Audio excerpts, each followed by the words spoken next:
Hello and welcome to part 3 of the Super Mario Bros. Playthrough. Nighttime. Starlight makes everything so mystical. Always so. And I almost cocked up there.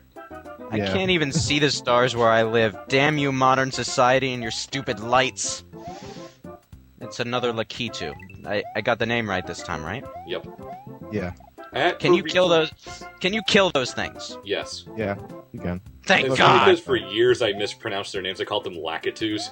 And then I finally played Mario Golf and they pronounced it Lakitu, and I'm like, is that how it's supposed to be said? Don't worry, I've done the same thing with several people's names in real life. Well, no, Which is that's not even the a good worst deal of more mine. embarrassing because they look at you funny when you do it. And you wonder why. That happens to me constantly. I'll find someone I know and not remember their name, and they'll go, "Hi, Ryan, what's up with you?" And I'm like, "What's your name again?" I do that Hey, at work. You... I do that at work all the time because I never remember anyone's names. I can remember anyone's name if they've shown up in a game or an anime, but if you're in real life, I do not know you. And my god, these levels are so stock and generic. Well, yeah, but that's because it was an 8-bit game. Deal with it. It's the first of its kind. It can be stock and generic because there was no such thing as stock and generic. Why at is the there time. another water level in my game?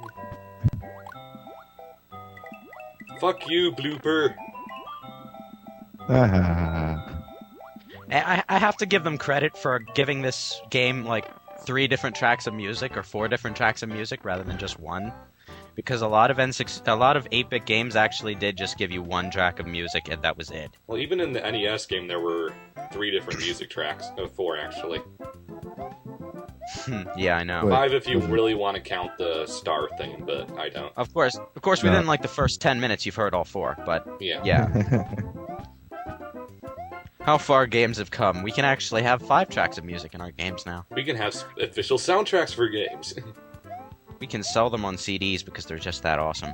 Or you can torrent them and get them for free, but...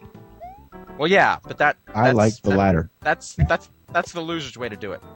Oh, come on, it's how I got my No More Heroes soundtrack. Real men blow their money on worthless crap. But why? Because they can. And because they have no financial self-control. But... You seem to be blown by these levels pretty damn fast. I'm wondering why this is 7 parts.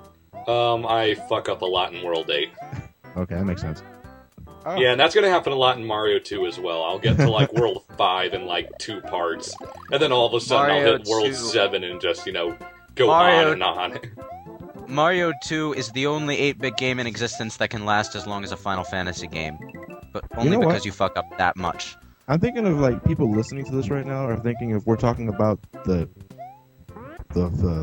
wannabe Mario 2. No, we're not. We're talking about the lost levels. You know, the Japanese one that's hard as fuck but didn't make it to over. America right away because they Nintendo thought we were pussies. Yeah. Stop taking words out of my mouth. A pussy! How things have changed. The shoe is on the other foot now. They think we're so awesome that they actually had to slide the dumb things. difficulty for Devil May Cry 3 down so that the hard mode was the normal mode.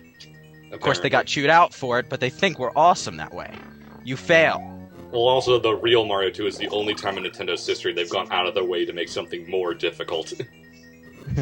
Every time since then, they've made it almost blatantly easier. Final Fantasy IV comes to mind, like- but that's another video. Yeah.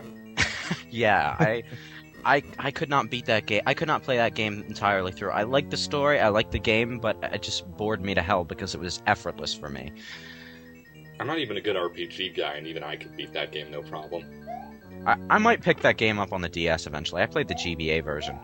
I have GBA Chronicles version- on my PS1. I mean, that not to go was- out on too out of a tangent here, but the DS version of 4 will kick your ass. Really, they made it challenging? Yes. Look at the 6 toads crammed in here. 6 of them? Well, it's supposed to be What? 6, but you only see What? 4. What the Oh fuck my is God. that? A canoe? I guess. They're gonna Is go lava rafting after this. They're You And know, probably no, die. No, I don't want to hear that. There was originally 7 toads in there. They devoured one for nutrients and used its head for some kind of canoe. I do. That was I do- unfair. I do like that touch. In the original 8-bit version, you just It's see just a Toad toad there. standing there. Yeah. Thank you, Mario, but your princess is in another castle. Fuck you, Toad. About goddamn time you got here. Kind of reminds me of those kind of semi-funny animations that happen in Pac-Man every so often. You know, the ghost chase scenes. Yeah, especially the good ones in Miss Pac-Man. And speaking of ghost chase scenes, Big Al, that was not funny, and you should not have made so many. Moving on. It was funny the first time, but then it's like, screw you, Al. Well, the first time was done by someone else, and he just said, "Oh, this is awesome," and went ghost chase crazy. But yeah, Mario playthrough. Back to the actual commentary. I attempted the infinite life trick there, but it didn't work. No. You fail again. And I was 1 second away from getting your precious fireworks. Tell me about it. Oh god, My why brother another freaks water out at level? Why another oh god, no. Well, why am I saying god, no? I'm not the one who has to suffer through it. Ha! Die. Suffer. Oh my god, I gotta watch this. Damn it. Why? Fucking bloopers. It's funny how squids are the most annoying enemy in the entire game. I like the bloopers in sorry, I was about to say Final Fantasy Sunshine. In Super Mario Sunshine, I like the bloopers, but only because they're not actual enemies. You surf on them, and it is awesome. Wait, are they enemies in that game? Pretty sure there was a blooper boss. Yeah. Oh, and it squirted like lots of ink at you, but it was so painfully easy, no one really cared. Move out of the way, stupid blooper. All the bosses in that game were painfully easy. The final boss was ridiculously easy. It was easier than any boss that came before it. Yeah. Unless you were like brain dead and couldn't figure out how to tip over the tub. The boat ride getting to the final boss of Sunshine was immensely more difficult than the actual boss fight. Yeah. Yeah, it was it was like the final epic platforming section of epicness. And then the easy boss. Well, I'm a big fan of major hardcore platforming things, and oh my god, it's the evil fish. Yes. But the evil fish didn't kill you. The lame turtle thing killed you. Yep. You fail. I'd like to see you try Mario 2 and see how well you do. I couldn't get past the first. I couldn't get past the first world. Okay. The first world isn't too bad, but you start seeing Hammer Brothers in like World 2. It's like, jeez. Well, I think that game was designed to be like Worlds 9 through whatever. Like, you've already it was made on the assumption that everyone who played it had already beaten the first one and was already badass like that. Yeah. Which is why it's basically a carbon copy of Mario 1, except a lot harder. Yeah. And does it have more levels? Its bonus game is actually a bonus game. Oh, okay. Because the extra quest in Mario 1 is essentially just the same game, with just Goombas replaced with snails. The Buzzy Beetles. Yeah. It's another castle that looks huge on screen, but is actually very tiny. Yeah. What does Bowser have all these rooms for? What are they for?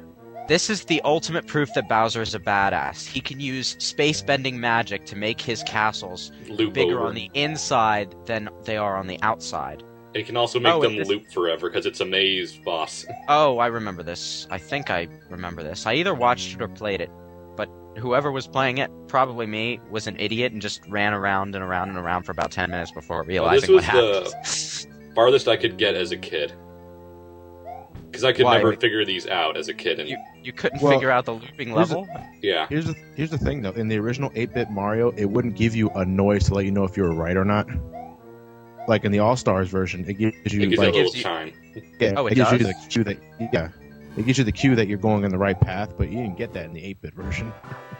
Well, I'm pretty sure most semi-intelligent people are intended to figure that out when they realize they've been going in circles for the last half an hour. But 7 Toads! What the fuck? And while you are all confused, we will see you in part 4. Yes. Later!